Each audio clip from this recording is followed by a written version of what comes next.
Veľký bubeník s darom od Boha, ale predovšetkým dobrý a zábavný človek. Slovenská roková scéna prišla o legendu Juraja Černého. Zomrel v nemocnici na následky ťažkej choroby vo veku 54 rokov.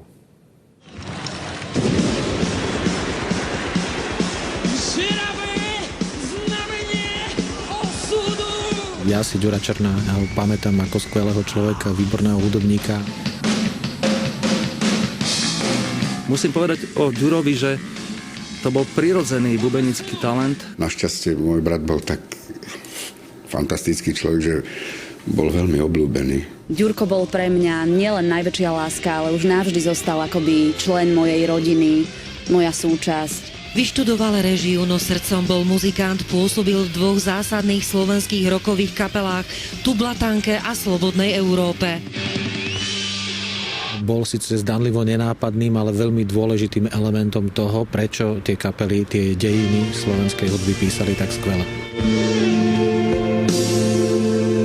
Presne cítil, čo cítim ja, že aký tam má byť použitý rytmus.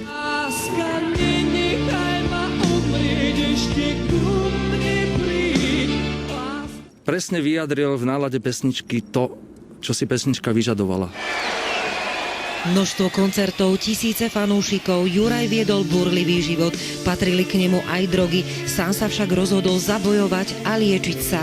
Pamätám si, raz ráno som sa rozhodol, proste som sa pozrel na oblohu a som povedal, že nie, že chcem žiť a tým pádom musím to rozseknúť a toho sa už nikdy nedotknem. Prežil on veľa ťažkých chvíľ v živote, z ktorých sa nakoniec dostal. Pokoj našiel v domčeku na vidieku v Maďarsku, kde sa utiahol a žil svoj život, no ostatné mesiace akoby vedel, že jeho čas sa kráti. A on naznačoval, že robme niečo ešte spolu, dajme tú starú partiu dokopy, lebo že bohuje, ak tu dlho budeme a možno aj zomrieme a ja, že čo si sa zbláznil, však všetko ešte pred nami. Bude strašne chýbať, bude chýbať. Televízia